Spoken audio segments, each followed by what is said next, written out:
You are listening to Into the Void, a Black Sabbath podcast with your hosts, John and Darin. Welcome to Into the Void, a Black Sabbath podcast. I'm your host, John, and I'm here with my co-host, Darin. And for today's episode, we are going to be discussing Black Sabbath's third album, Master of Reality. Master of Reality was released on July 21st, 1971 on the Vertigo label. It was recorded at Island Studios in London from February to April of 1971. Produced by Roger Bain, it went all the way to number 5 on the UK album charts and number 8 on the US album charts, and has been certified double platinum. It features 8 songs clocking in at 34 minutes and 29 seconds. Sweet Leaf, After Forever, Embryo, Children of the Grave, Orchid, Lord of This World, Solitude, and Into the Void. All songs were written by Black Sabbath, except After Forever, Embryo, and Orchid, which were written by Tony Iommi. The Master of Reality tour began on July 1st, 1971 at the St. Paul Civic Arena and ended on April 9th, 1972 at the Capitol Theater in Passaic, New Jersey.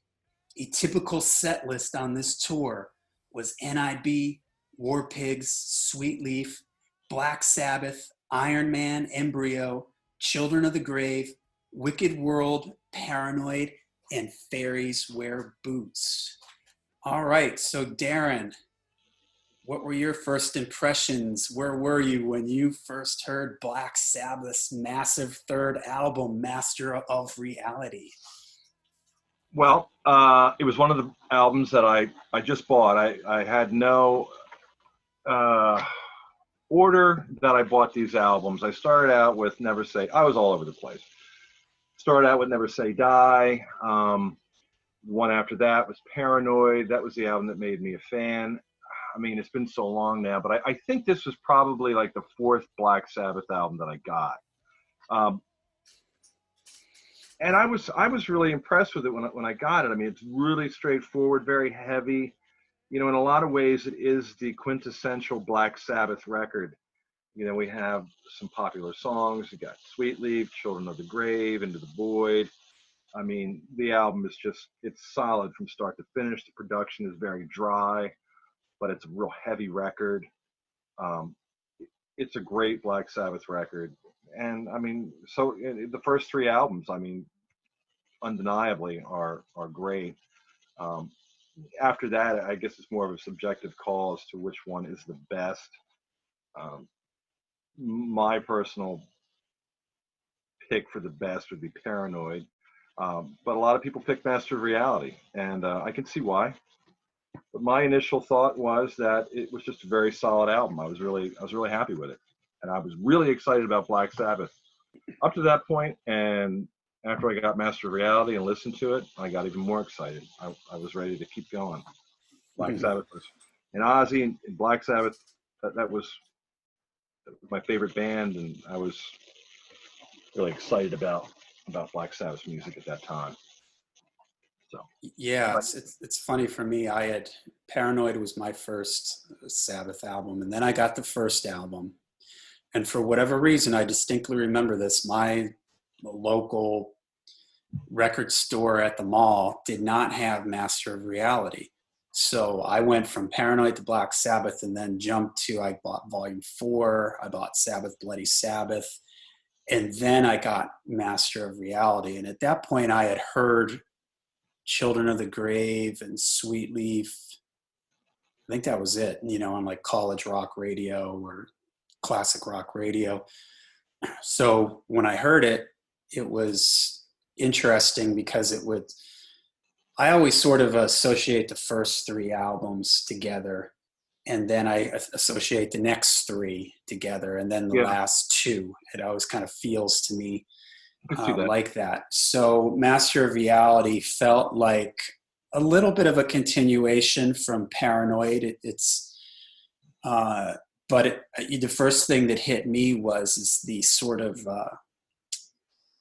sludgy, dark nature of the album. Not that Paranoid is a bright album or anything like that. No, but it is brighter in comparison. And I guess, and you and I both know because we've referenced this before, but this is the first album where Iommi and Geezer are tuned down. Correct. A common misconception that people have heard me talk about before on this podcast, that it's one of these folklore things that Tony Iommi chopped off his fingertips in the accident.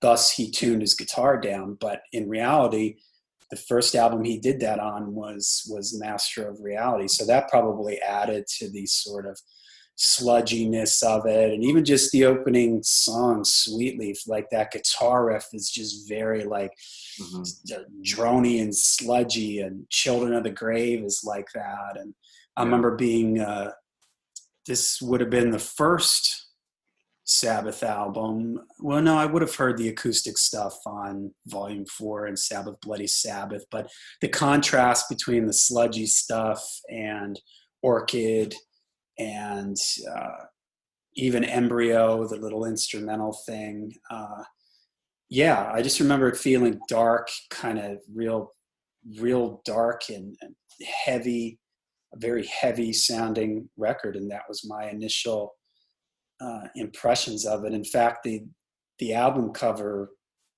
sort of sets the tone for me. It's a little bit of a trippy, the name is sort of a wavy name thing. It was sort of trippy, and for some reason I remember I couldn't find this.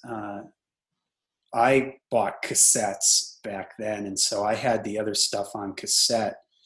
And this one, they did not have it on cassette. They only had it on record. So I bought it on record, and it had the lyrics on the back, which was something that I thought was immensely cool. And it was interesting for me because I sort of got everything else roughly in order, but then I sort of backtracked for this one, and it was sort of the missing piece in the puzzle between Paranoid in Volume 4. From Paranoid to Volume 4 to my ears seemed like a big change. But then when I got Master of Reality, I was like, okay, here's sort of that missing link between those two albums.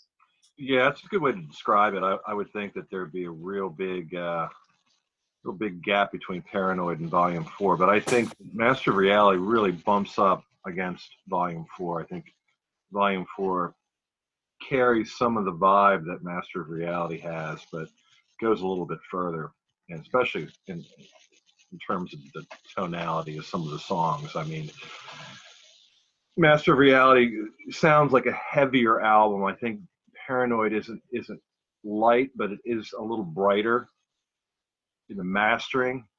I guess that's what I would attribute it to. Master of Reality has a darker, it's more dense, less bright, and I think that when Volume 4 comes after that, Master of Reality just goes right up to it, and then Volume 4 takes over after that. So going from Paranoid to Volume 4 would be kind of like, wow, what's going on here? But this is definitely an album that would bridge the gap between those two. And this is really the first album for them where I think the first album, Black Sabbath and Paranoid, everybody knows the first album was basically them playing live in the studio. Very little overdubs. Paranoid has a little bit more overdubs, but I think on Master of Reality, as I mentioned in the intro, they spent, roughly 3 months in the studio recording this. You can hear them starting to experiment a little bit with some different things, like the organ thing in Children of the Grave, some more layered guitar stuff, which I think adds to the thickness of the record. And they would progress with that, of course, as they went through Volume 4 and Sabbath Bloody Sabbath and Sabotage. And I think that that's the beginning of that here, because probably at this point, none of these songs, when they recorded Paranoid, they had been playing some of those songs going back a ways from their club days, War Pigs, and I'm guessing that for this record, they they had the time in the studio to kind of work on things a little bit more. And I know there's like some drum overdubs in Children of the Grave, those rototom sounding timbales, I think timbales, yeah. So you can hear the band sort of starting to experiment a little bit more with the sound of the studio. And well, definitely they had more time and they had more money, and they were also more involved. Prior to this, it was Roger Bain and Tom Allom. mm-hmm. Tom Allom, I believe, was out of it at this point, and I think it was Tony Iommi that was more or less at the helm, along with Roger Bain, if I'm not mistaken. I think that I have to double check, but I think that this was Iommi's first crack at actual production for the band. Yeah, I think they were definitely, at this point, they're 3 albums in. They're starting, from everything that I've read from them, they were starting to feel more comfortable in the studio and being able to kind of take a little bit more control. Whereas on the first album, they're young, never been in a studio before. They just walk in and play and left everything to the engineers and the producer. But by the time Master of Reality comes around, they're starting to assert themselves more on the way things are being done, the way things are being recorded in the studio.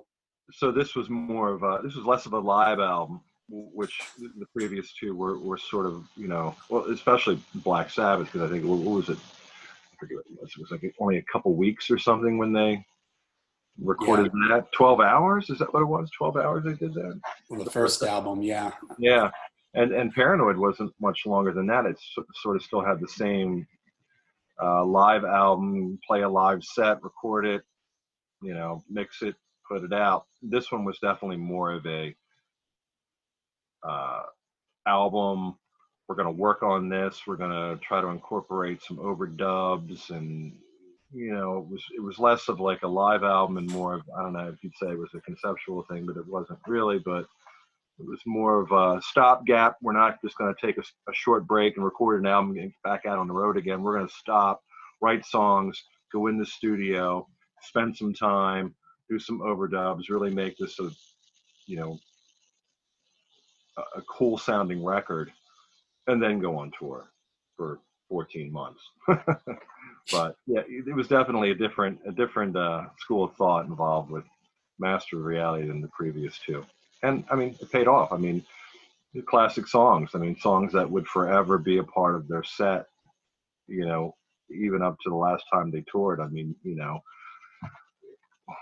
we definitely heard Children of the Grave, Sweet Leaf, Into the Void. Into the Void, I mean, that was, well, definitely Children of the Grave and Sweet Leaf. In fact, Children of the Grave, Ozzy would take that with him when he went solo. Yeah. Iron Man, Children of the Grave. I mean, the classic song.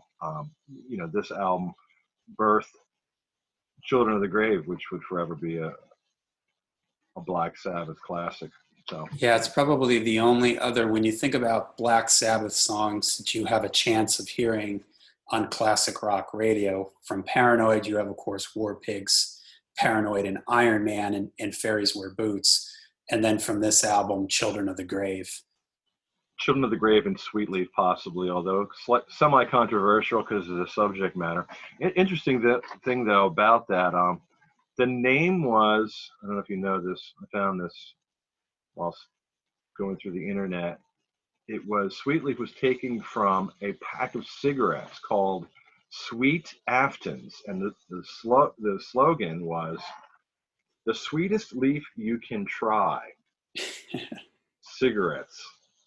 They applied that to, I guess, a marijuana motif, and Sweet Leaf was born. But the name Sweet Leaf came from a brand of cigarettes in England called Sweet Aftons. The sweetest leaf you will ever try. So, yeah. Well, that segues us into, we'll start talking about some of the songs here. So we've got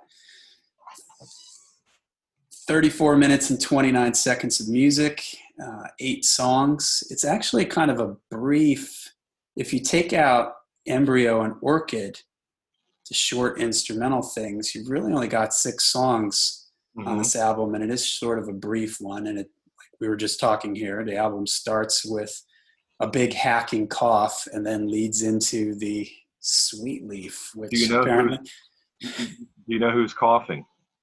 Iommi. Yeah, Tony Iommi.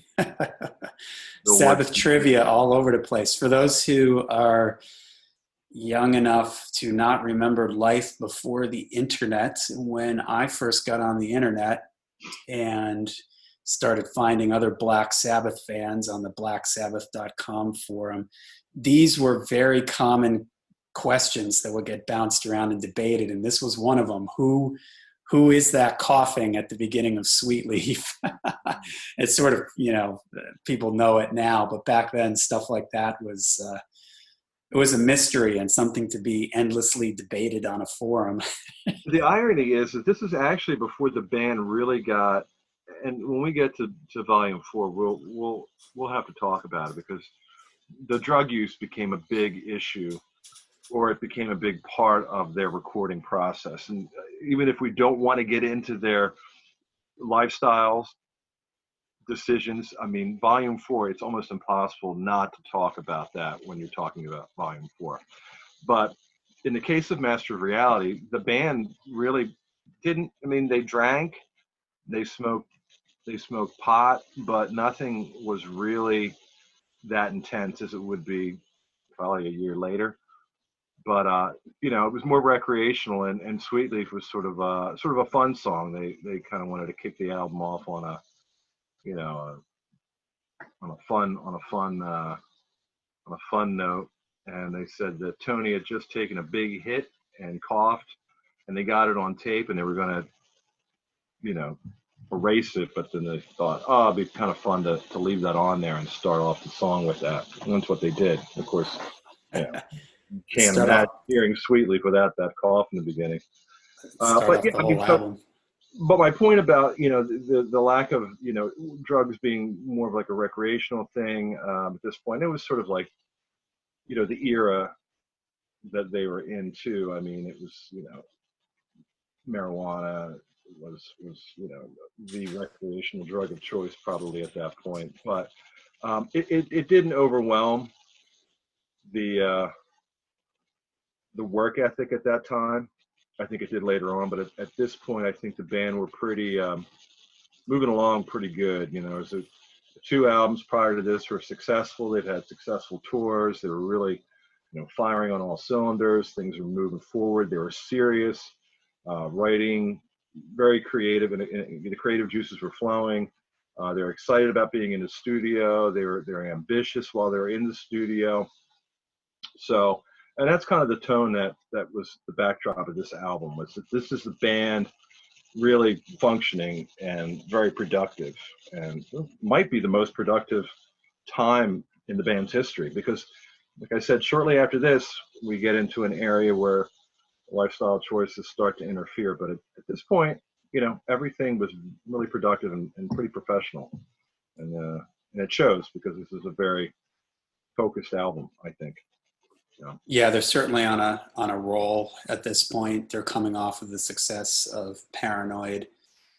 And Sweet Leaf, I think it's a great album opener. That main riff it's interesting, because you can pick apart the Sabbath catalog, and you've got certain albums, certain songs that you can say, well, this birthed heavy metal, or this birthed doom metal. And a lot of people always point to Master of Reality as the album that births stoner rock.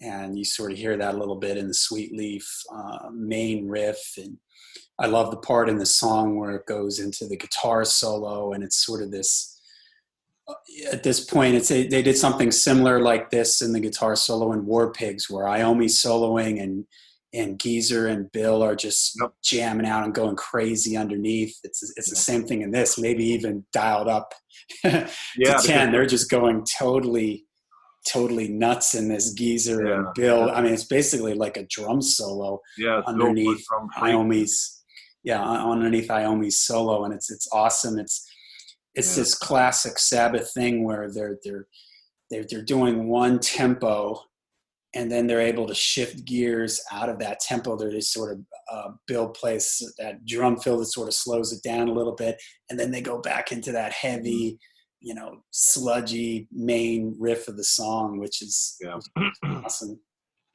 Yeah, it has that breakaway drum thing where he's freaking out on the snare drum, and it is a little bit, drum wise, there's a little bit of that wonky rack tom thing going on, and I don't think I think he was still playing with smaller drums at this point. I don't think he really started moving on to the bigger drums until Volume 4, but you can hear that wonky 12-inch rack tom or whatever it was, and it's a little strange to hear, but yeah, I mean, he's just going through this drum freak out, and it's really cool because it's just, you could tell it's unscripted. It's just completely improvised. But then he winds out on a roll, and then 2 count, and then back into the beginning again. It's just right on time and perfectly executed. Yeah, it's great, and I love that Iommi.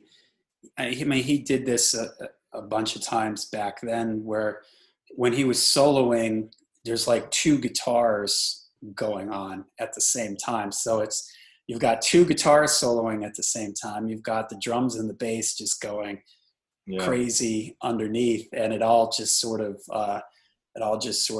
works out, which I think is really, really awesome. So great riff. I mean, if you were making a top 10, top 15 Sabbath riffs, if someone put Sweetleaf in there, I don't think I could argue with them. That's sort of an iconic,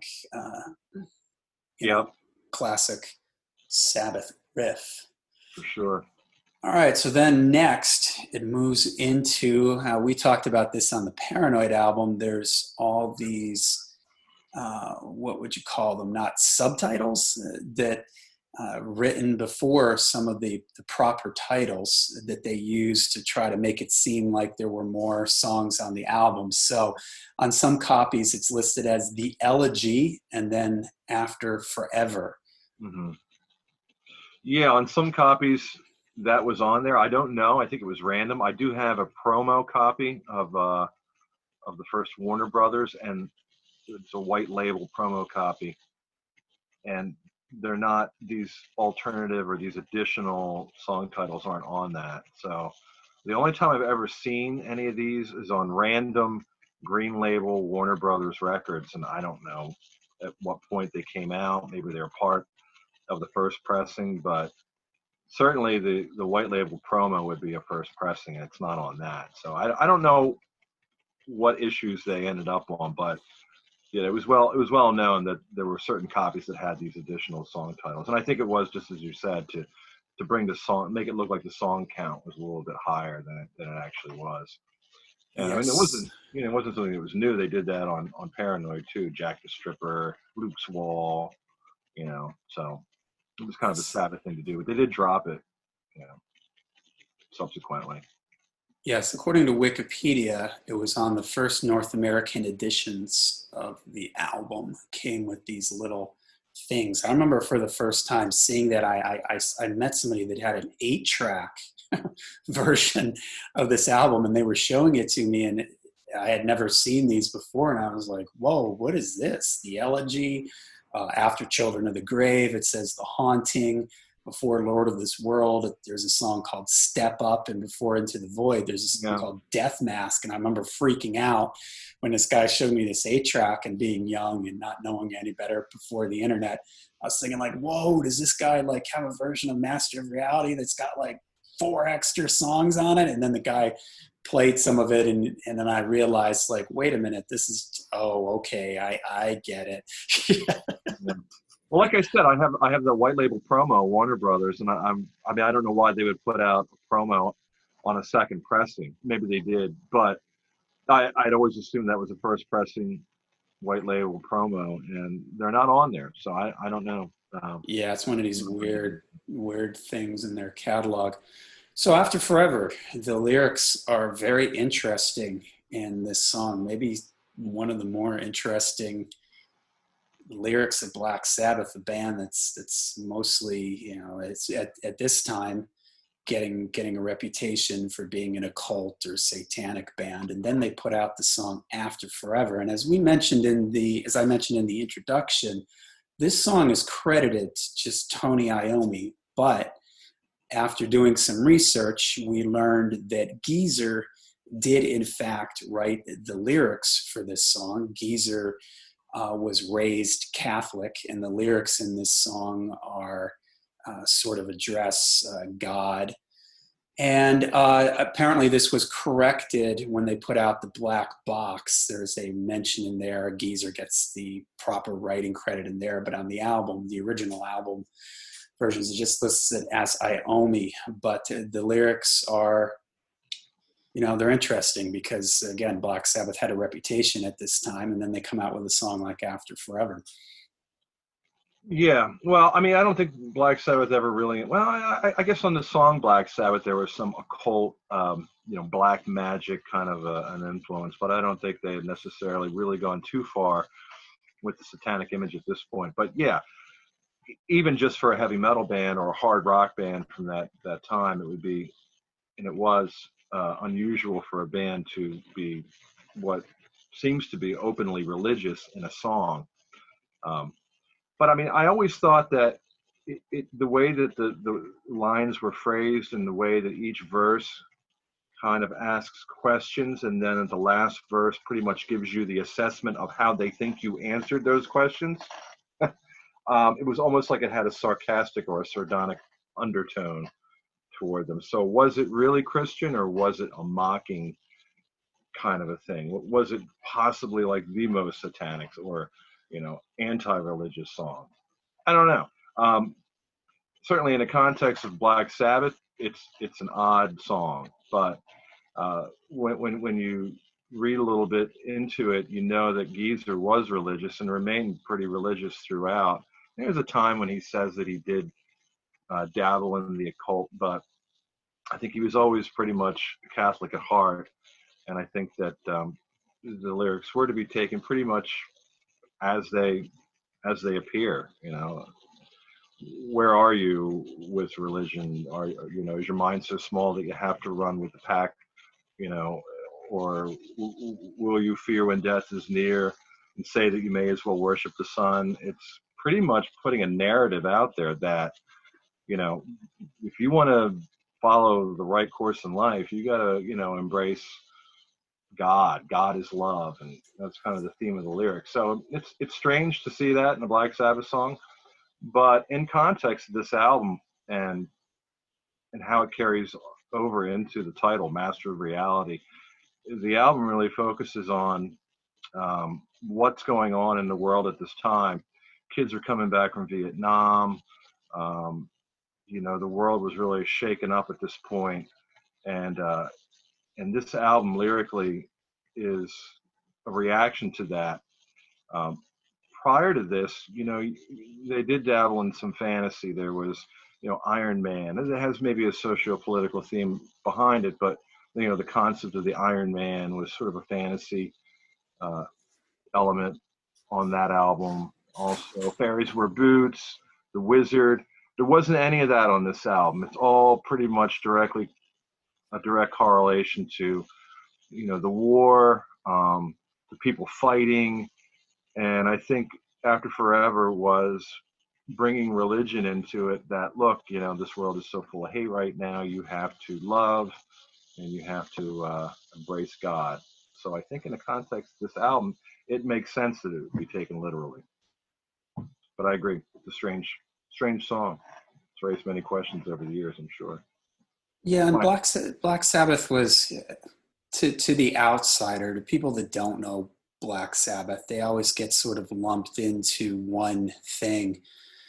And as fans, we know better. We know that their lyrics touched on a lot of different things in fantasy, environmental. I mean, Geezer always comes across as a thinker, a philosophizer, if you will. So it's Yeah, to me, it was just another facet of what Black Sabbath was. They're like sort of observers of life, like you mentioned with the title of the album. You know, masters of reality. They're observing different realities that they were living in at that time. So, I do remember that when Ozzy was touring around in his early solo career, and he was getting a lot of heat for shows getting canceled and banned and stuff like that because of the stuff with animals and all this satanic panic of the 80s.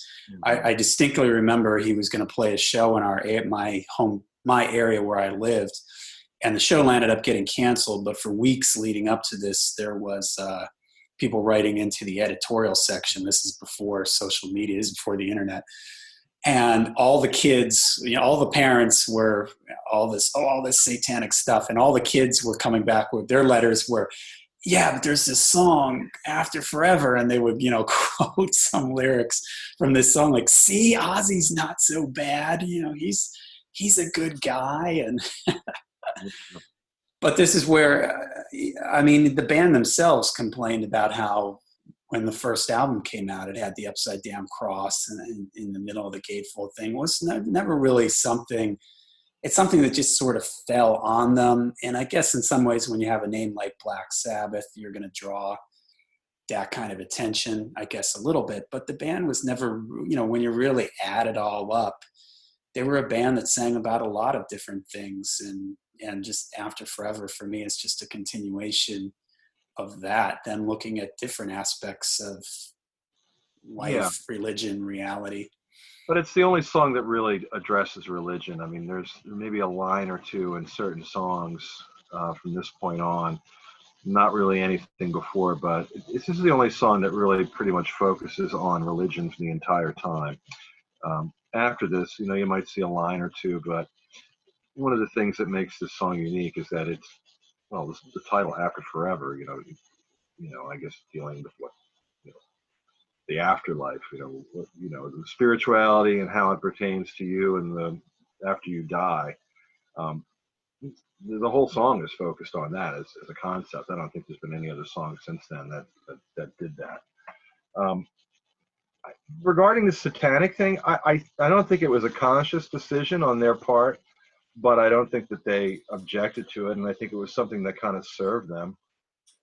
Kids were drawn to it. I think they probably attracted more people to what they were doing because of that.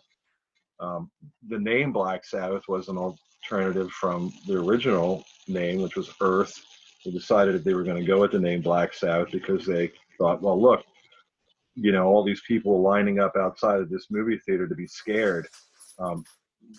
People are interested in that. Why don't we do that? Why don't we, be like the equivalent of a horror movie, but set to music? So that they adopted the name Black Sabbath from the movie Black Sabbath. So I don't think that they tried to shy away from anything that was kind of horror or on the outskirts of modern culture. I think they embraced that, and I think it did serve them well. But they weren't really a satanic band, as anybody knows. Quite the opposite, actually. I think they tried to talk about doing things that were spiritually right. This album is full of things like that.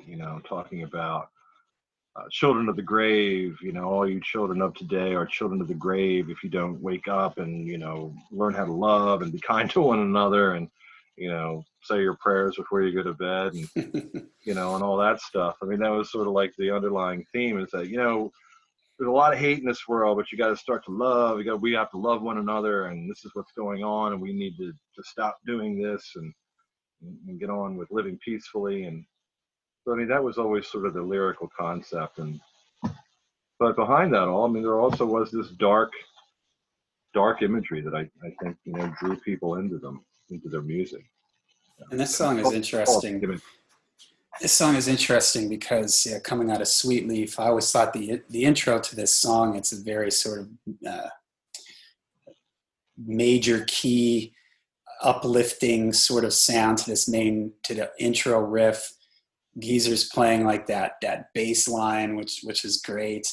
And then it drops into sort of the main riff and the middle section where it goes into that super heavy. Yeah, it's a great song. Super heavy riff there. And then it's another Iommi stretches out into the solo, and it's just like the bass and drums underneath. Geezer's bass sound on this record, his bass sound on the first 3 albums is great, but I think it maybe, if you're just talking about a heft and thickness to his sound, I think this is maybe Master of Reality is his thickest, heaviest sound until we get to Heaven and Hell and Mob Rules. I mean, his bass is just crushing all over this record. It's super big. It's really loud. It's like really present in the mix. It's got a nice distorted sound to it, but it's super deep sounding. And this one, in the solo of this, I always think of his bass just sounds great on this whole song, and in the solo section especially. It's very articulate. You can really hear it. It's everything you said it is. It's very heavy. It's dense. It's full. It's kind of sludgy, but it's really articulate. It's mixed well.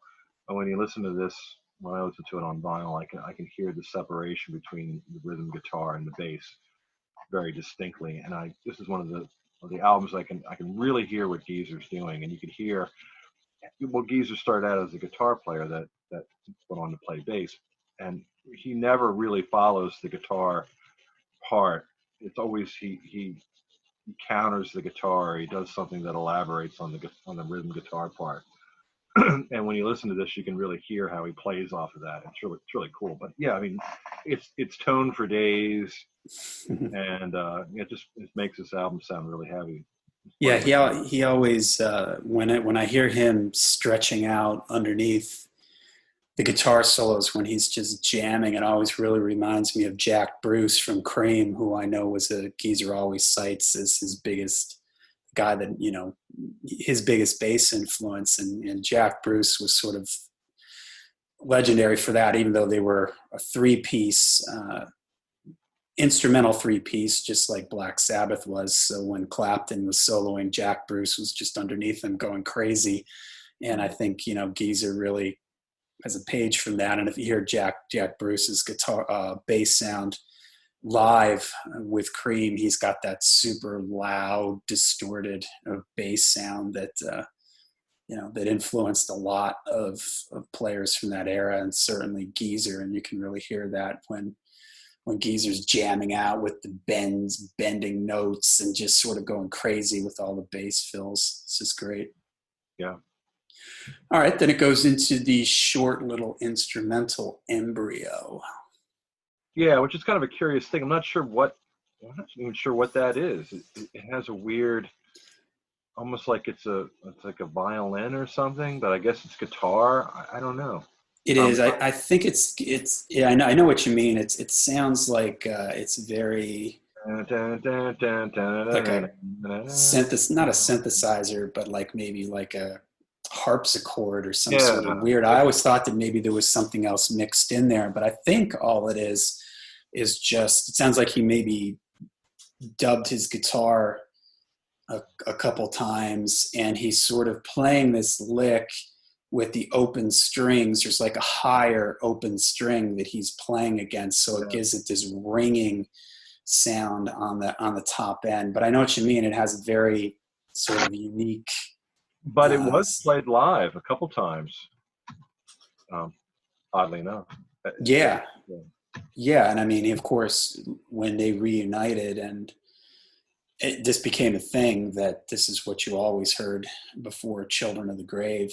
It always set up Children of the Grave. And even when he plays it live, it doesn't sound exactly like the studio, but it sounds very, very similar. So I think that the sound of it is really him playing these open, higher strings, which is sort of unique. Usually when people do things like this, they have an open string that's lower, and then they're playing something above that low string, but he sort of flips it around here to just give it this sort of harpsichord-like piano sound. But it's a perfect setup for for Children of the Grave, it plays and then it just sort of hangs out.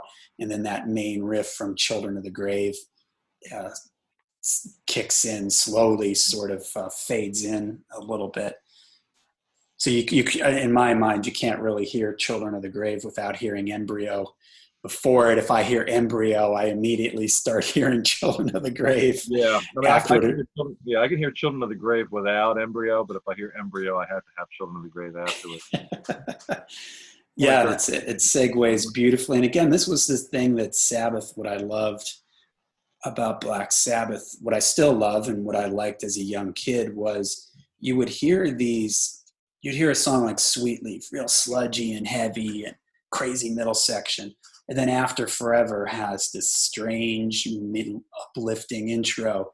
And then Embryo, this like, what is this? And then it goes into the dark heaviness of galloping rhythm of Children of the Grave. They were really good at, if you go back to Paranoid, like Planet Caravan. To me, what makes these albums so heavy is these contrasts of light and dark and bright and dark, and sort of Embryo sort of sets that up. It's got this unique feel, and then it all of a sudden it's just like a horror movie. It's like the lights just go out.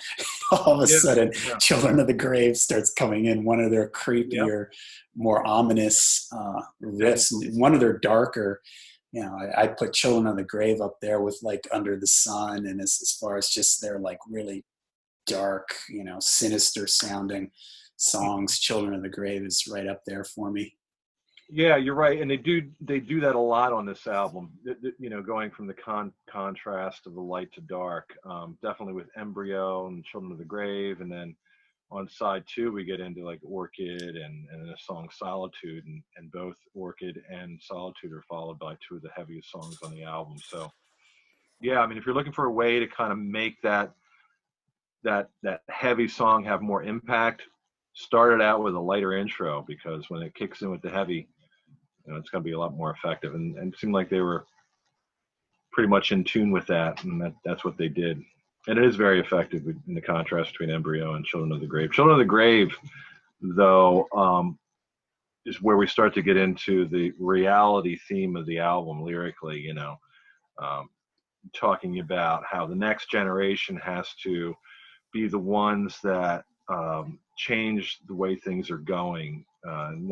People are not getting along. We're in the midst of a war.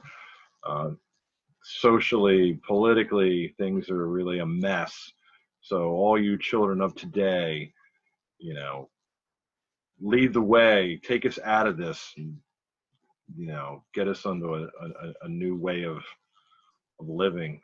Or you're going to be children of the grave, or you're going to die. So, it's one of those prophetic Black Sabbath songs with a, kind of a moral behind it. Yeah, it's to me, it's a classic Geezer talking about the environment, destruction of the environment. He started that with Iron Man and Electric Funeral. And to me, this is just a sort of a continuation of that, like nuclear war, pollution, atomic bombs are going to lead to the end of the world. And the way he frames it in this is, the children of today, have to take control, or they'll be the children of the grave. But man, when that main riff kicks in with the whole band, it starts off with just Iomi, but when the whole band kicks in, dun, dun, dun, dun, dun, dun, dun, dun, dun, that right there is classic, legendary metal. There's a lot of points in Black Sabbath before this that you could say. We talked about Paranoid, that's a heavy metal trope, standard heavy metal guitar thing right there. Well, here's another one, John, slowly building until it like gets, adds more guitar and the drums get louder, and then it's like a tank just it gets rolling, and it's like through a battlefield or something. It just starts out, very subtle, and then builds up to this, war machine sounding riff. Yeah, absolutely. It's just so heavy. And I always loved when it goes into that sort of middle section, dum, bum, bum, Ba-dum, ba-da-da-da-da. We talked about earlier how there were some little bit more overdubs on this album, and in that part right there, I was listening to it today. I mean, it's some kind of organ or something, yeah. But it almost sounds like a toy organ, like a kid's organ or something, which makes it sound all the more sort of like ominous and creepy. And I just remember that section, hearing that every time that section kicks in, it's like, man, that's just so creepy and ominous It is. sounding. It's low in the mix, but you're right. It does have kind of a weird sound. It doesn't sound like a cool Hammond organ or something. It sounds like a child's toy, but it's mixed low, and it gives it just that creepy, you know, background effect that is pretty effective. That was Tony Iommi. Tony Iommi was experimenting with. I think he started to do that. Planet Caravan. Didn't he play some recorder or something on that? Yeah, I think there might be. Yeah, there's some like piano in there and maybe some flute sounds. And yeah, we got some flute going on here. We've got some piano. Yeah, attribute that creepy childlike organ to Iommi. And in some ways, I never really thought of this till right at this moment. This is sort of like the Iron Man of this album. It builds. It's got a lot of different sections in it. It's got the da da da da da da da da da da. So it's got some changes in it. It eventually goes back to the main riff, and then you have sort of that last chord that hits and it holds out there, and the sort of the creepy wind noises and the whispering voice. So it's just a really cool way to end side one of the record. First time I heard that, it kind of freaked me out. Listening to it in my room at night, and then the song finished and it did that like Friday the 13th. Children of the grave. And it has that that behind sounds like some kind of like warbling, and you can hear wind. Yeah, it's really creepy.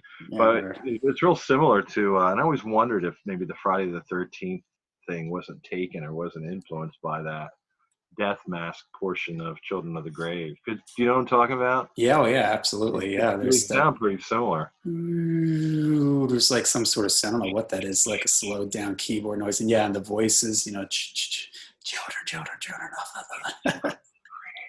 Yeah, that's great. And as a kid, listening to side one of the cassette, or actually, I had this on vinyl. So, hearing that, whoa, what is that? Because it is pretty quiet in the mix. And I remember cranking up my stereo so I could hear it as it sort of droned out and faded out. Because I think here's just a funny thing. When I had heard that on the radio, this was one of the songs that I would hear sometimes on classic rock radio. They would always cut it out before they would just play that last chord and then just end it, go into the next song for the radio show. So when I got that on the vinyl, and I was like, whoa, what is that? And I just cranked it up and listened to it. And here's some interesting trivia for you. If you listen to the tribute album when Ozzy did. So we mentioned earlier that this is the first Black Sabbath album that Tony Iommi tuned his guitar down. So those who aren't guitar players, what that means is he takes the strings on his guitar and he lowers them. And in this case, he lowers them, I believe it's 3 steps. So when he played this song with Randy Rhoads, instead of retuning his guitar, so when Tony Iommi plays it, that main riff, he's playing it on his lowest string on his guitar. So what Randy did, instead of retuning his guitar, he just played the song in a different key, essentially a different position on the guitar. So he's not playing off his low string. If you listen to the tribute or any Randy Rhoads era version of the song Children of the Grave, you'll hear it doesn't have that thick low string sound on it. Randy just played it. He played it in a different spot on the guitar so that the pitches would match, but he was playing it on different strings essentially. So just a little interesting interpretation of he sort of takes a different interpretation of it than they did on this record.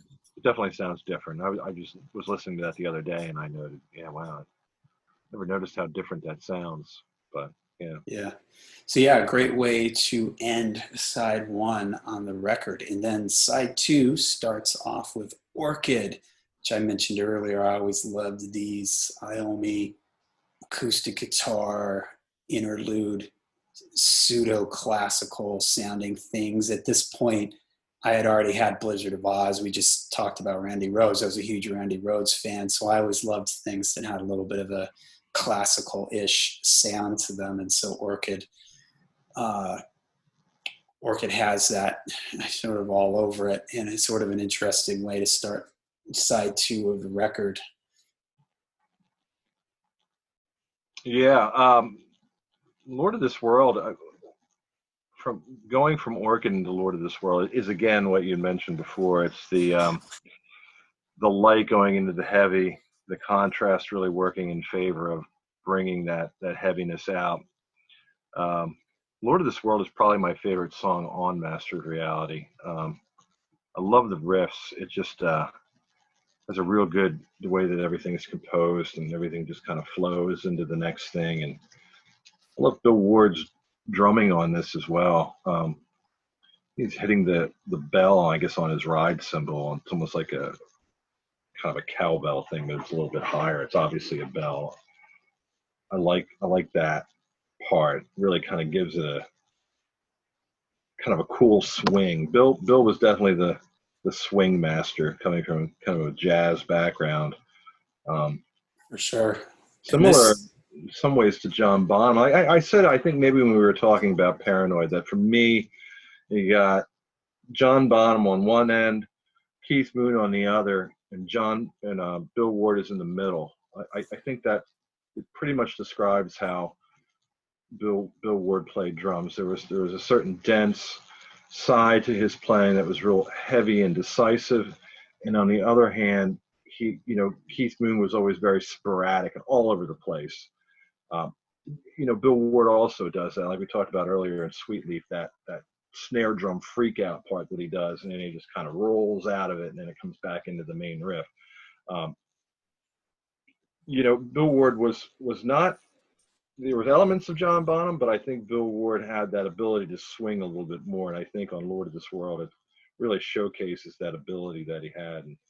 absolutely. And when that verse riff kicks in, the bum, ba, da, da, da, Yeah. da, ba, da, da, da, da, that right there is what it's all about. Probably the swingiest song on this particular album. And we were talking earlier about stoner rock. This is right there, that kind of groovy swing, super heavy, Yeah. down tuned, thick riff, but underneath it is, Bill's back there just playing this sort of almost funky, swingy Yeah. type beat.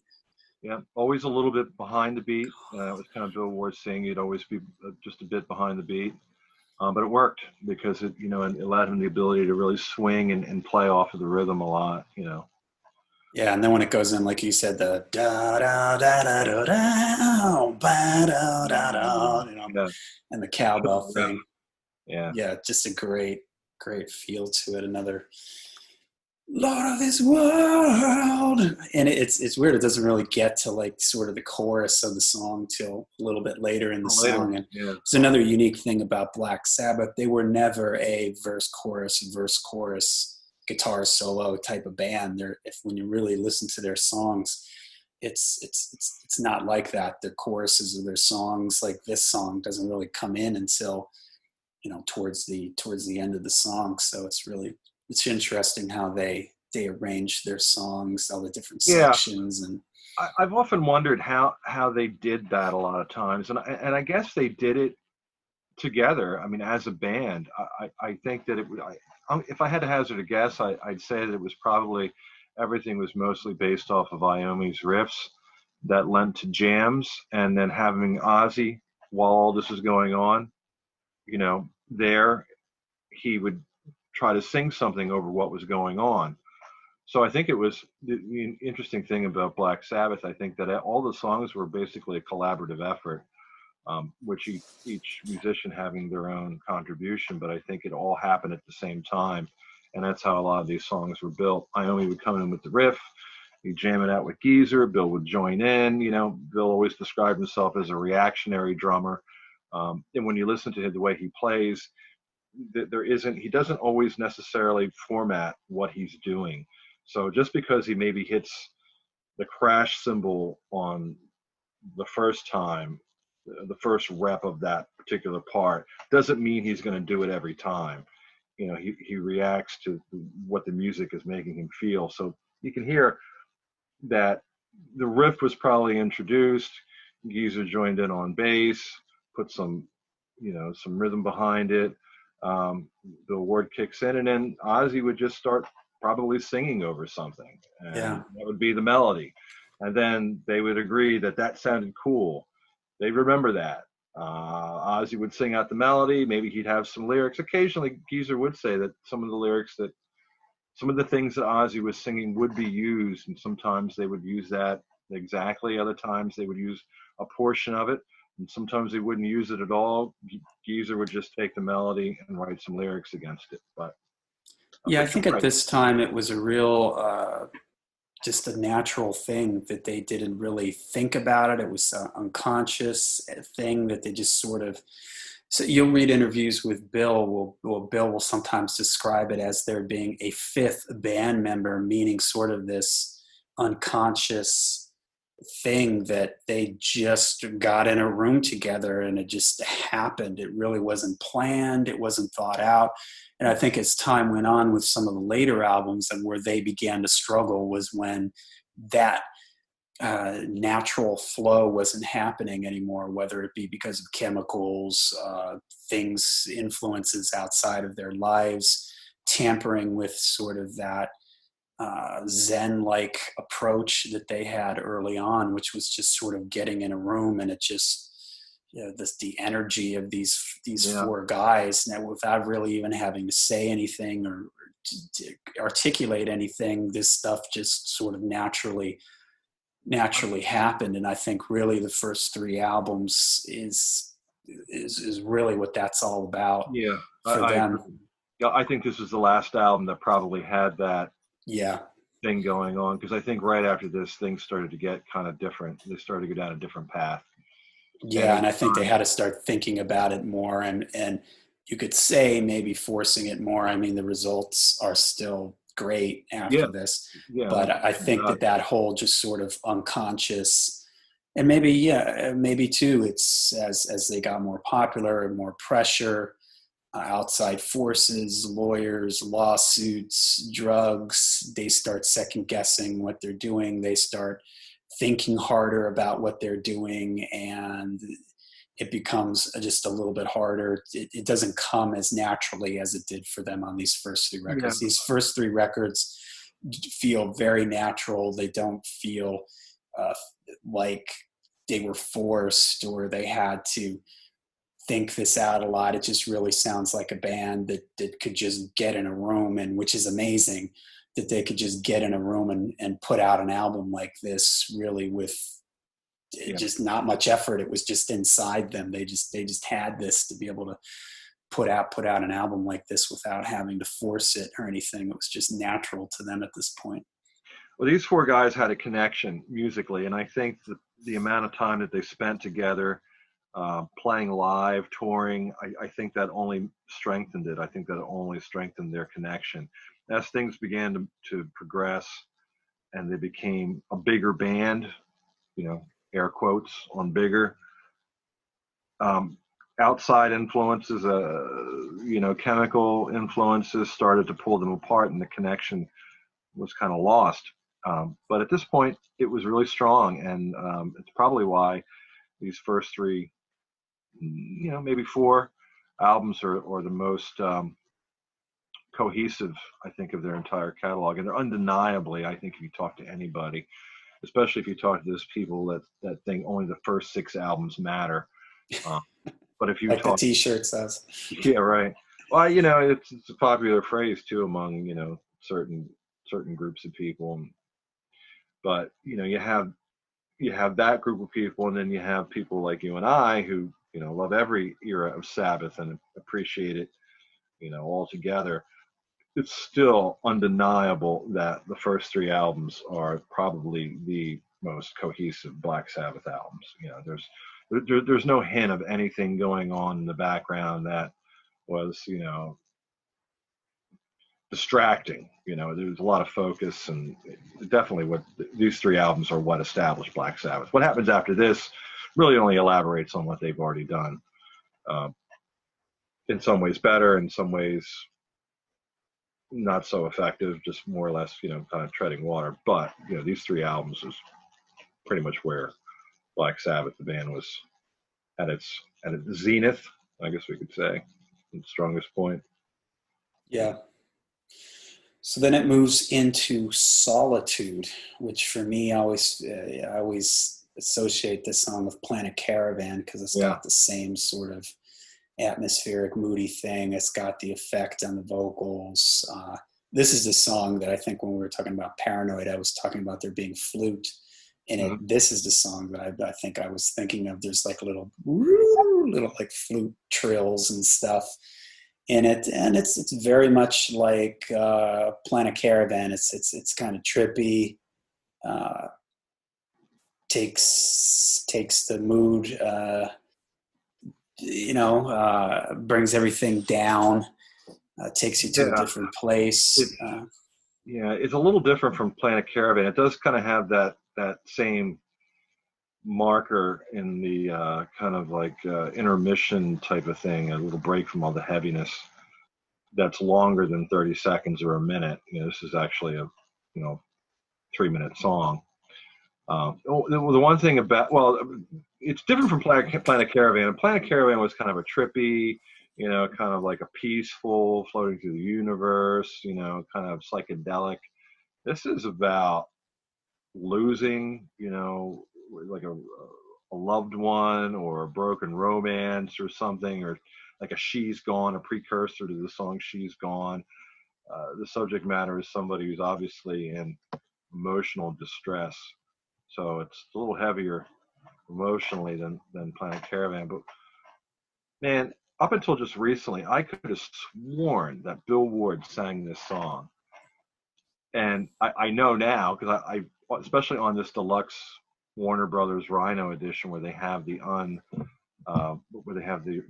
tracks that aren't mixed and there's no effect on the voice, you can hear it's clearly Ozzy. But whenever I would listen to Master of Reality and Solitude would come on, it sounded to me, it didn't sound like Ozzy. I always thought it was Bill Ward.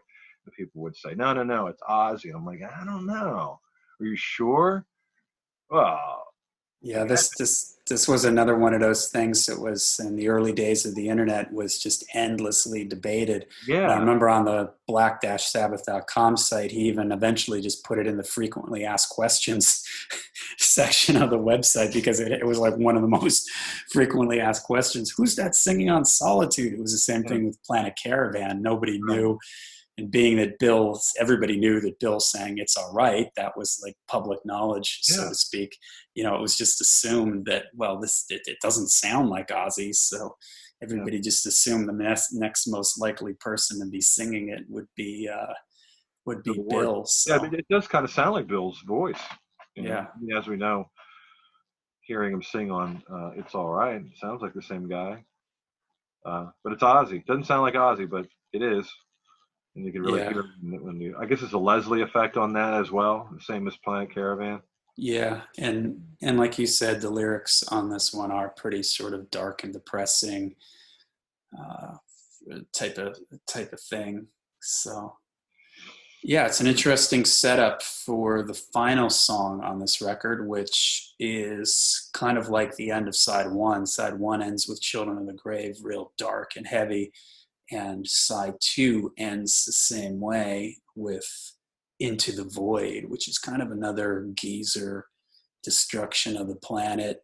Time to leave because we screwed everything up. A lyric and another one of, again, if you're making a list of some of the heaviest Sabbath riffs, the intro riff is super heavy, but that main verse riff is just, it's just crushing. Yeah. This one, they said Ozzy had a difficult time with singing in the studio. He couldn't quite get the phrasing right. Wasn't sure how to sing it. And there's a lot of lyrics in this song too. you're looking at the album and you're looking at the lyrics, you can see, wow, man, that's a lot to sing. But they said that Geezer was quoted as saying that they had a little bit of a difficulty with Ozzy trying to keep the pace, trying to find the right tempo. And it is kind of an unusual dun dun dun dun dun dun dun dun dun dun dun dun dun dun dun dun dun dun. You know, it's just this unusual vocal phrasing. It goes right along with the riff. But yeah, it's definitely a different type of phrasing, vocal phrasing than any other song on the album. So you can see how it might be something that when initially presented and described, maybe you had a hard time getting his head wrapped around it. But it's really cool. Yeah, absolutely. And yeah, I mean, just the heaviness of the riff and the contrast to the opening riff, which is kind of like this bluesy, slightly slow swing thing, and then it just sort of stops and goes into that ominous again. Yeah, another birth of doom metal, birth of stoner This is one of rock those riff. riffs. Yeah, this is one of those riffs where I mean, I was just listening to this last week, I think, and sitting there thinking, how did he come up with this? What was the influence? And there's a lot of riffs like that. Like, where did he? I mean, you know, you can hear how some things are pulled from the blues, like heavy blues, but this is one of those riffs that's like, man, where did that come from? How did he think of that?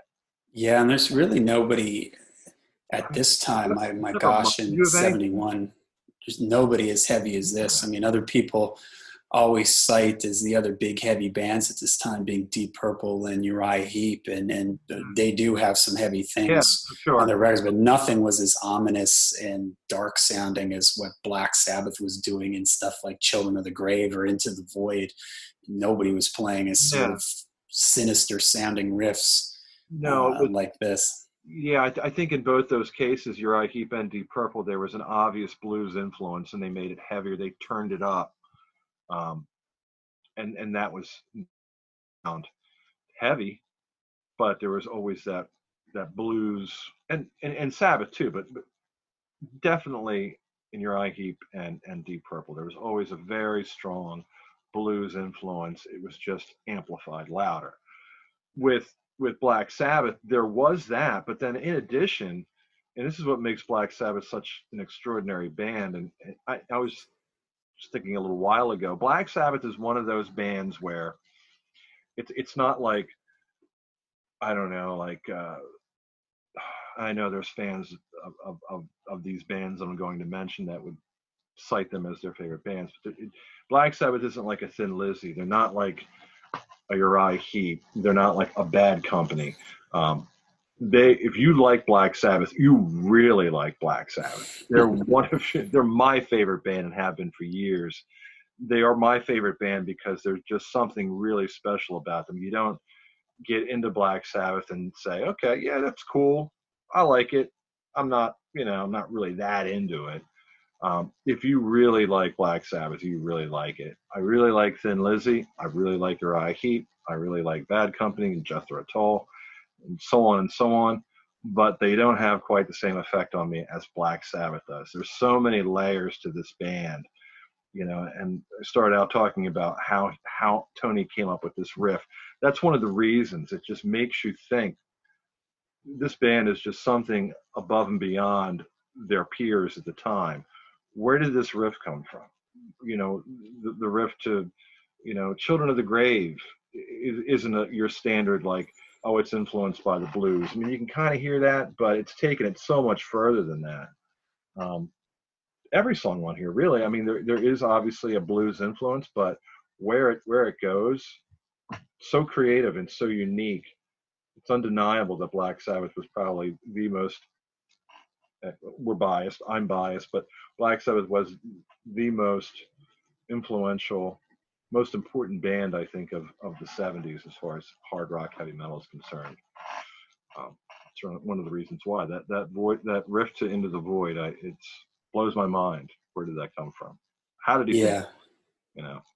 Yeah, absolutely. And Black Sabbath had such a, not that Uriah Heep and Deep Purple, of course, they had their own sounds. If you talk about Uriah Heep, Deep Purple, but they sort of moved around in different things. And whereas Black Sabbath, they just really seemed to they found their own corner in the room and staked it out. And they just sort of created their own. They found a dark corner in the room, and they went and planted their stake there. Yeah, and it's blues based, but definitely Iommi takes this and he goes somewhere completely different with it. Yeah. Whereas Deep Purple took it and went in one direction with it, Uriah Heep went in a different direction with it, and Black Sabbath goes in their own. And it is something they were a lot. I think Black Sabbath, did the heavy riffs, the heavy lyrics, the album covers, just the whole thing. It just lent itself to an intensity that Very dark. And Uriah Heep had its moments where they would be dark, but they'd always get kind of light. Uriah Heep, and I love Uriah Heep. I mean, the part of the Holy Grail. The Holy Grail for me is Deep Purple, Black Sabbath, Deep Purple, and Uriah Heep. But Uriah Heep should always have the disclaimer for fans of Deep Purple. right. They're like the poor man's Deep Purple. David Byron always sounded to me like like Ian Gillan, and of course you had a real prominent keyboard sound with a keyboardist that was really gifted, but not quite as good as John Lord. Guitar player Mick Box was a good guitar player, but not as good as Ritchie Blackmore. So they were kind of like the poor man's Deep Purple. But Black Sabbath stood out amongst nearly everybody, and I think it was because, like you said, they did occupy that decidedly darker than everyone else. There was no other band that had that kind of dark vibe like Black Sabbath did. They had no rival. There was no one else that sounded like Black Sabbath. There's no other band that was as heavy as Black Sabbath. Yeah, and they also found a really nice, I won't say formula, but thing that they had, like in Into the Void is an example of this. They do this in Iron Man. We've talked about this. They did this in Sweetleaf. And Into the Void, they go into the freedom fighters better to the sun. This sort of frantic thing, and then all of a sudden it goes from fifth gear back down to first gear into that sort of sudden gear shift thing. That was really the Black Sabbath. Again, I keep saying it's these contrasts between fast and then dropping down into slow. And it is, and it's a little bit formulaic in the sense that combination is pretty much first appeared on Electric Funeral. Drops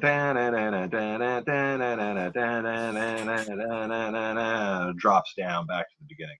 So I mean, but I mean, they were the only ones doing that. So even if they did kind of like rehash it, for the next album, it was still theirs, and they invented that shit, and they can keep doing it too, I guess, But yeah, it's another thing that made them unique.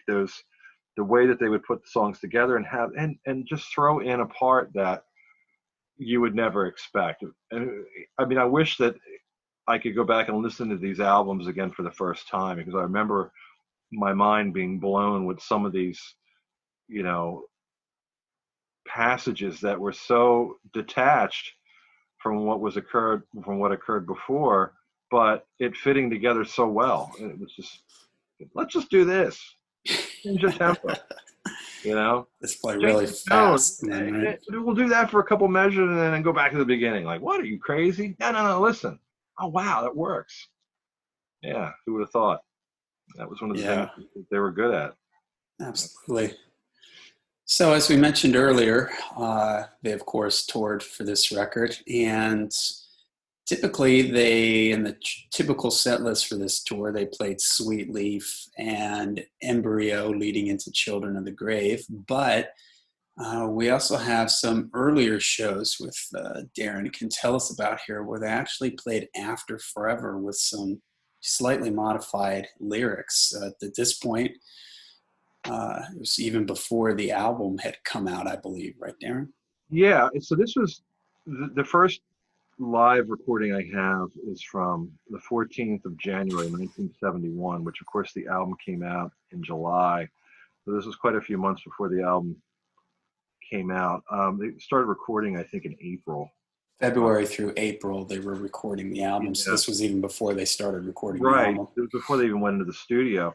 And what's kind of strange about it, so the set was War Pigs, Into the Void with different lyrics, Iron Man, the guitar intro to Black Sabbath, and then After Forever, which again had what's described as alternative lyrics, probably because the lyrics weren't written and they were probably just melodies that Ozzy filled in the gaps with just, nonsensical words or phrases or whatever.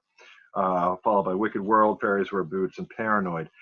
What's interesting about it is they picked Into the Void and After Forever to more or less premiere from the upcoming album. But once the album came out, those two songs were dropped in favor of Sweet Leaf and Children of the Grave. Now, I'm not sure if it's because listening to these recordings, the music sounds verbatim. The lyrics, of course, are different, but the melodies, there's no hiccups. Everything sounds good. Maybe they just preferred to play Sweet Leaf and Children of the Grave after the recording of the album. Personally, I think it would have been cool to hear Into the Void more frequently. And I have quite a few live recordings from '71, and this is the only one. I think there was another show that was either the day before. I think it was the 13th. They played two shows back to back in the UK, and both those shows have After Forever and Into the Void. But just interesting that those After Forever and Into the Void were only played a couple times. And then when the album came out, we had Sweet Leaf and Children of the Grave consistently, not only for that tour, but from that point onward, they were staples of the live set. Children of the Grave, definitely. I think Sweet Leaf would come and go from time to time, depending on the length of the set. But Children of the Grave was right there with like Iron Man and Paranoid. Yeah, You could count that on became the lasting song from this record. Interesting that the singles that were released from this record were After Forever and Children of the Grave. So, yeah. And I believe that one early live recording of Into the Void that you were talking about there, Ozzy does very slightly change the melody line, and they play it pretty fast too. It's like a much faster version, which is interesting because it's before they recorded the song. Yeah. So they must have went into the studio and thought to themselves, "Hey, let's slow this down a little." Usually, when you hear bands when at the end of the tour, all the songs are songs tend to get faster as the tour goes on, but this was sort of the reverse. They were playing it fast early on, and then they must have went into the studio and decided to slow it down. And as I mentioned, they said that that Ozzy had some difficulty singing it, and I think it was probably because the lyrics that Geezer wrote, putting a more cohesive theme behind these lyrics, whereas before Ozzy was probably comfortable enough if he could just sort of move along with the phrasing, but sort of comfortable with his own words. And listening to that recording, there is no discernible theme to those lyrics. They're just sort of whatever comes to his mind. Maybe that's what it was. Yeah, they decided for him to be able to spit all these lyrics out, they needed to slow it down. But if he had to remember these lyrics and probably the phrasing, the way that the words were phrased, it was probably more difficult for him to get that into that song. And then in order for him to do that, to read the lyrics, they probably had to slow it down a little bit so that he can get the phrasing right. And, I mean, it would be really difficult. But you're right, it is faster. And at first I thought, well, maybe it was a tape speed. I thought the same thing because it is so much faster, yeah. But when you listen to his voice, it seems like it's in the right pitch. So, no, they were playing it faster.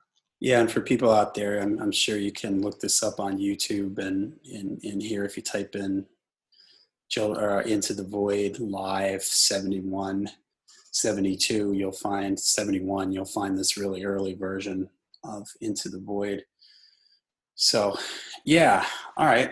Maybe one last final thought on the album cover. We didn't talk about the album cover. This is interesting. I was thinking of this today, that Black Sabbath never really had one consistent band logo, if you will. They're not like Iron Maiden, for instance, that always had the same way they wrote their name.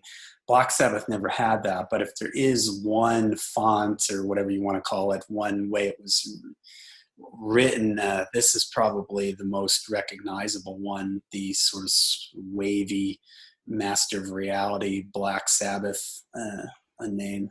It's one that's been used a lot. And I think it's because of the content of the album. It's like the association. The logo itself really isn't that. It's not that outstanding. I mean, it's sort of like a basic block letter, but it's sort of like as if it's a flag and it's waving in the wind. It's sort of rippled, has a ripple effect. But I think that every time I see that, it's generally the same color scheme too. And it's like, a lot of bands will do this from time to time, especially in the contemporary context, where they'll take an iconic logo and they'll copy it. And I think it's to sort of, draw the association of that band to what they're doing. Yeah, absolutely. It's like Iron Maiden. If you write anything with that, like style lettering, you immediately, their name is so iconic. And it's the same thing with the Master of Reality, wavy Black Sabbath thing. If you write anything with lettering like that, everybody knows what you're referencing. Yeah, well, the Church of Misery from Japan, a Doom Sludge band, have used that on one of their albums, or at least maybe a couple albums. Yeah, and even just the color of the purple, the purple name and everything, it just works in a really cool, the way the Master of Reality is in black. And if I'm correct, on the early versions of the album, it's sort of what would you call that, raised? Embossed. Yeah. And the original version even came with a poster on the inside, right? Yeah, it did. That's right. Yeah, the U.S. and U.K. The U.K. version, the Vertigo, came in a box. It was a box with a thin spine, but it had it was like a very thin box, and you pulled the album out and had the Vertigo, which I have it over here, but it had the swirl inner sleeve, and it had a poster. A textured poster. I don't know, it was like maybe 16 by 24 or something like that. The US version was just a standard record sleeve, lyrics on the back, no gatefold or anything. But it also contained the poster, but the poster was more standard paper stock. It didn't have that textured. The UK versions were always nicer. There was always more thought put into the packaging as opposed to the Warner Brothers. There's also more thought put into the masters, which has been something. And by the time finally recognized that the UK versions sound better than the US. Yeah, and I know, like, my version of it when I bought it when I was younger was the NEMS, NEMS version, which NEMS was. Explain to us what NEMS was. NEMS was what was originally Vertigo.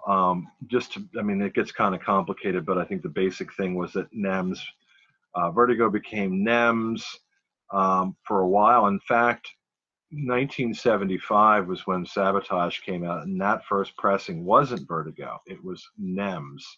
And then NEMS yielded to Vertigo somehow, some way, and subsequent pressings, even in that same year, were then on the Spaceship Vertigo label. A lot of people attribute the first pressing of Sabotage to Vertigo, but it wasn't. It was NEMS. Prior to that, there was WWA, which was the first label that Bloody Sabbath came out on.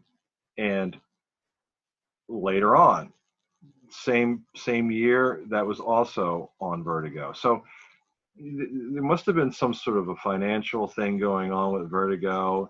NEMS took over for a while. Maybe that was the parent company. And then it reverted back to Vertigo on the record labels themselves. But the NEMS imprint in the 70s was the same quality as any of the Vertigo pressings. The NEMS imprint only became diminished in the 80s because they were putting out these cheaper versions of the first 6 albums that you could find in stores all across America. you take them home, you listen to them, and they sounded awful. I don't know if you have any of those. Oh yeah, because back in the 80s, they were very common, the Yeah. NEMS versions of these records. That's what you saw sort of all over the stores. They went back and reissued all these records, the NEMS So version. So my first version of Master of Reality, that's what it is, the NEMS version. yeah, Vertigo, it went bankrupt. It ceased to exist by the end of the 70s. Well, that's not exactly true either, but I think they were bought out by somebody. But there was some kind of a conflict between Vertigo and NEMS. I know that Vertigo continued to put things out well into the 90s, but I don't think it was the same label, or at least the same proprietors, as in the early part of the 70s. But when NEMS got the rights, started putting out these substandard quality versions of the Black Sabbath albums, it was really unfortunate because they all sounded horrible.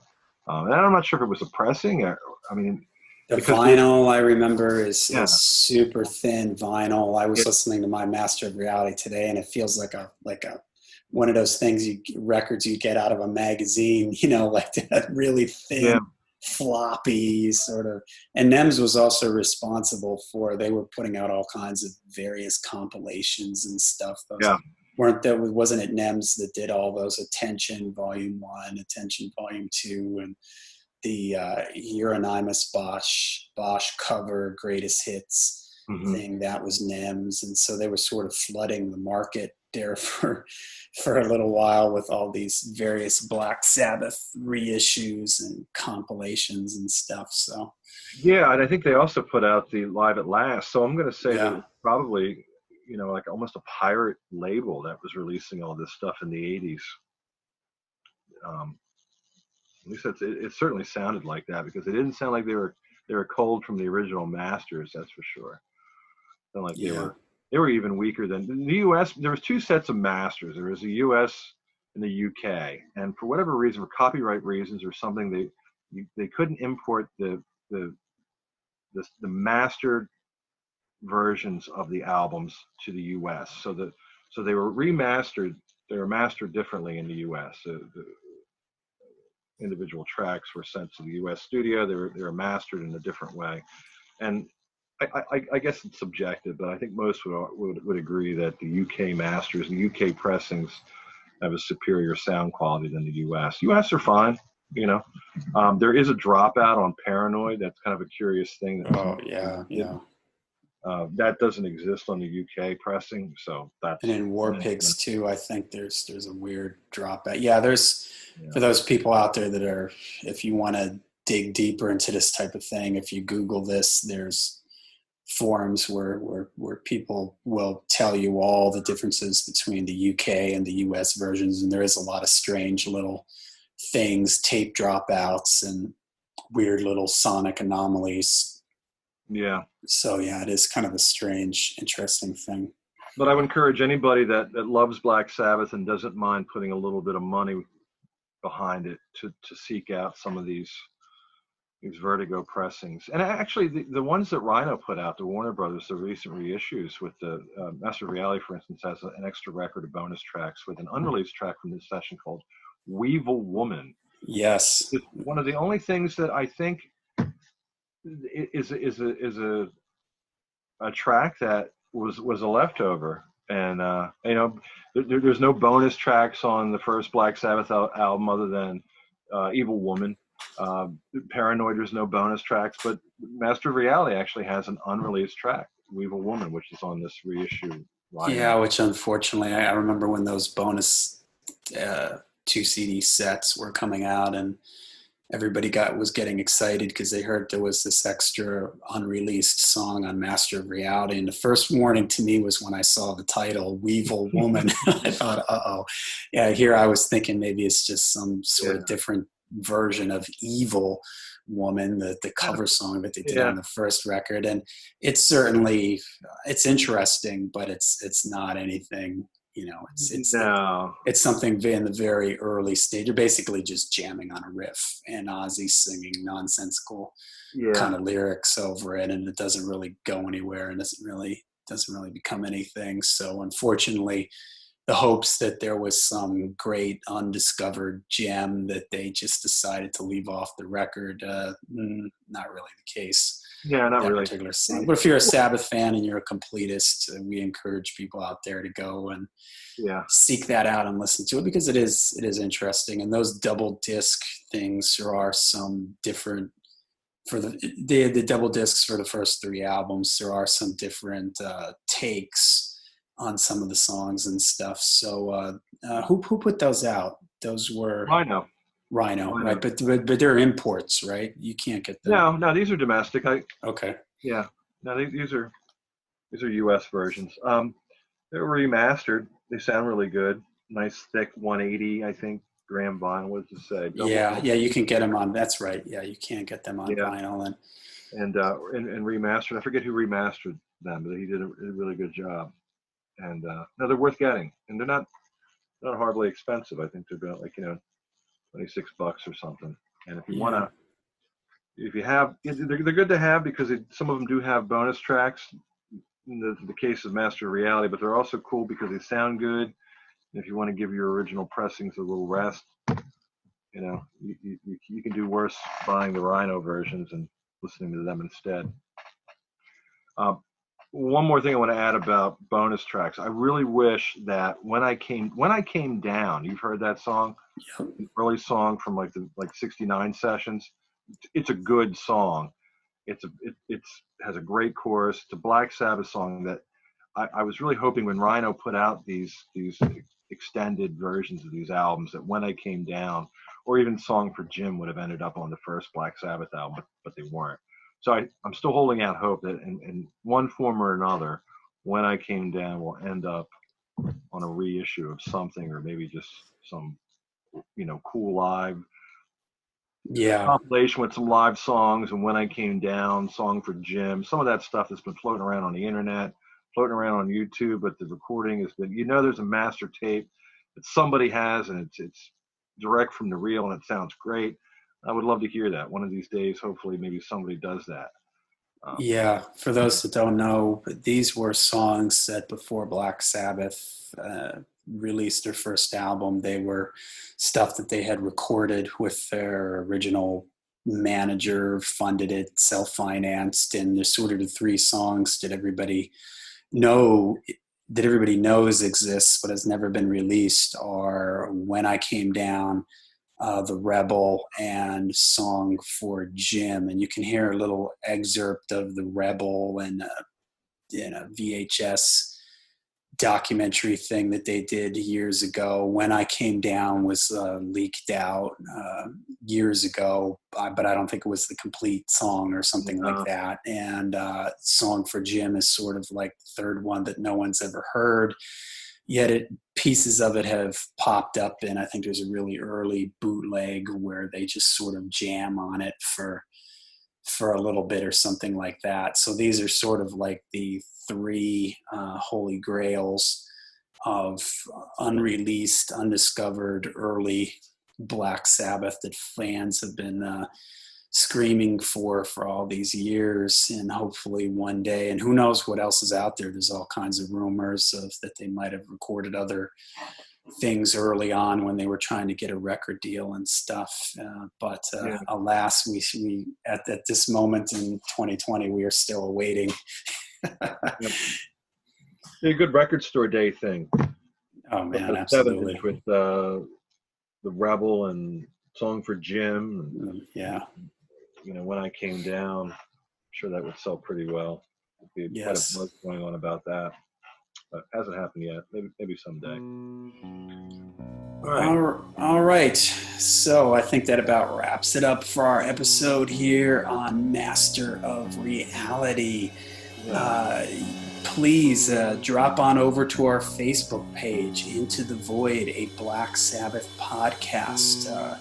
Like us on there so you can get updates for when we have new episodes being released. And also, we enjoy hearing people's comments. Leave some comments for us and let us know what your thoughts are on the topics that we discussed, and maybe some future topics you would like us to touch on. We have been pretty much doing an album by album episodes at this point, but we are going to be branching out into other Black Sabbath related topics in the near future. So let us know some things you might like us to cover.